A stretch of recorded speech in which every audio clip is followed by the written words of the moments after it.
Và số đây là đó nếuនៅក្នុងវីដេអូនេះខ្ញុំបង្ហាញទៅដល់ជាមួយនឹងការតឡើងទៅលើ React ផងយើងបាទបង្កើត project React ផងយើងណាតោះអញ្ចឹងទីមួយខ្ញុំធ្វើការបង្កើតទីតាំងសម្រាប់ទុកសិនចង់ថាខ្ញុំទុកនៅក្នុង document ហើយខ្ញុំបង្កើត folder មួយនៅក្នុងហ្នឹងអញ្ចឹងកន្លែងនេះខ្ញុំដាក់ថា React បាទ folder យើងចង់ដាក់ឈ្មោះអីក៏បានដែរ React.js ចុះបាទហើយក្នុងហ្នឹងខ្ញុំបើកមកតោះខ្ញុំចង់ទៅបង្កើត project នៅក្នុងនឹងមួយក្នុង folder ហ្នឹងណាអញ្ចឹងយើងអាចចុចលើ path នេះហើយយើងវាយថា cmd ប៉ុណ្ណឹងមកដូចខាងលើហ្នឹងណាហើយយើង enter មកអញ្ចឹងយើងបើក terminal មកហើយចេញមកហើយបាទអញ្ចឹងកន្លែងនេះដើម្បីធ្វើការតឡើងទៅលើ React ទីមួយយើងអាច check មើលសិនគឺ node ផងយើងថាតើមាន node នៅដោយសារ React ដើម្បីតឡើងវាបានគឺយើងត្រូវការ node អញ្ចឹងកន្លែងនេះយើងដាក់មកដើម្បី check មើលគឺខ្ញុំដាក់ node ដកអក្សរ V អញ្ចឹងមកថាយើងមើលទៅលើ version របស់ node ផងយើងណាយើង enter មកចេញមកផងខ្ញុំគឺ version 25.2.1 បាទតែបើអ្នកទាំងអស់គ្នាអត់ទាន់មានទេអាចបើក Chrome មកបាទបើក Chrome ផងយើងបាទហើយយើង search មកបាទយើងដាក់ node អីចឹងទៅបាទ node.js បាទ JS download អីចឹងទៅដាក់ទៅគឺយើងអាចទៅ download បានហើយនេះអញ្ចឹងធ្វើការ download វាទៅ download node ហ្នឹងមកបាទ download ហើយយើងតឡើងនិចរហូតទៅបានហើយបាទតែថាខ្ញុំមានហើយខ្ញុំអត់តឡើងទេបាទតោះអញ្ចឹងអ្វីដែលយើងត្រូវធ្វើគឺយើងធ្វើការបង្កើតទៅលើ project ផងយើងអញ្ចឹងដើម្បីធ្វើការបង្កើតទៅលើ project ផងយើងអាចវាយ command npm បាទ create បាទ with add បាទ add ខ្ញុំប្រើ last បាទ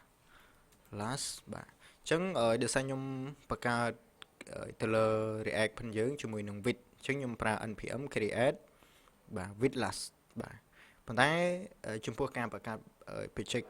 React ផងយើងអាចបង្កើតតាមរយៈcommand មួយទៀតក៏បានដែរសម្រាប់ project React app ណាតែកន្លែងនេះខ្ញុំប្រើជាមួយនឹង with អញ្ចឹងខ្ញុំធ្វើការវាបញ្ចូល command ប៉ុណ្ណឹងមកហើយយើង enter ប៉ុណ្ណឹងមកបាទបន្តមកទៀតយើងត្រូវវាបញ្ចូលទៅលើឈ្មោះនៃ project យើងអញ្ចឹងកន្លែងនេះខ្ញុំដាក់ថា react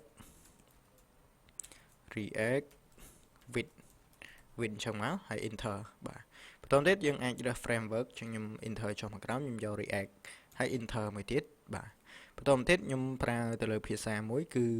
java script ហើយ enter មកបាទហើយ enter មួយទៀតបន្តមកខាងក្រោមនេះយើងធ្វើការ install ទៅលើ project យើងមកបានហើយយើងយកយ៉ាឲ្យ enter មកវាចាប់ផ្ដើម install ឲ្យយើងនេះបាទអញ្ចឹងយើងចាំបន្តិចណាចាំឲ្យវាដើរអស់ទៅបាទអញ្ចឹងនៅពេលដែលយើងធ្វើការតឡើងរួចរាល់ហើយយើងនឹងឃើញ message ដូចខាងក្រោមនេះបាទអញ្ចឹងកន្លែងនេះគឺបើសិនជាយើងចង់ run project យើងអាច copy វាមកឬក៏យើងចុច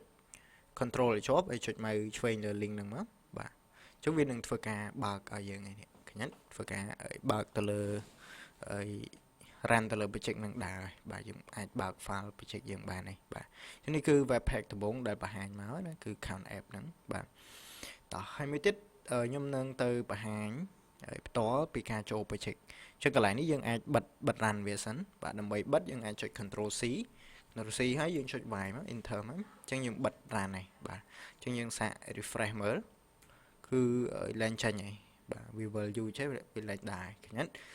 ដោយសារតែខ្ញុំបានបិទ run ហើយខ្ញុំបិទកុំឲ្យវាដើរបាទតោះអញ្ចឹងកន្លែងនេះយើងចូលទៅ project យើងអញ្ចឹងកន្លែងនេះខ្ញុំ clear បន្តិចសិនខ្ញុំដាក់ ls បាទបន្តមកទៀតខ្ញុំធ្វើការចូលទៅកាន់ project ចឹងខ្ញុំប្រើ cd ហើយយើងវាឈ្មោះ project ផងយើងមកបាទអញ្ចឹងឈ្មោះ project ខ្ញុំមិញគឺខ្ញុំដាក់ react with បាទចឹងខ្ញុំដាក់មក with អូខេប៉ុណ្ណឹងបាទបន្តមកទៀតយើងចូលទៅកាន់ project អញ្ចឹងខ្ញុំប្រើ command code dot ហើយ enter មកអូខេអញ្ចឹងនេះគឺ project ផងយើងបើកមកអញ្ចឹងខ្ញុំ yes មើលមកអូខេអញ្ចឹងនេះគឺជា project ផងយើងបាទគឺយើងអាចមើលនៅក្នុងនឹងបានបាទហើយកន្លែងនេះបើសិនជាយើងបើកមកវាអត់ឃើញមាន icon អីបែបនេះយើងពិបាកមើលបន្តិចបាទអញ្ចឹងកន្លែងហ្នឹងយើងអាចតឡើង extension មួយគឺ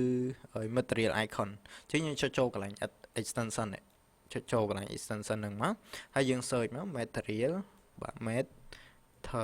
material icon យើងវាតែ2 3អក្សរមកគឺចេញមកហើយនេះ Khiến material icon chẳng những phơi ca install với mà nè install với màu tại nhung được sang nhung install hai ấy ok bà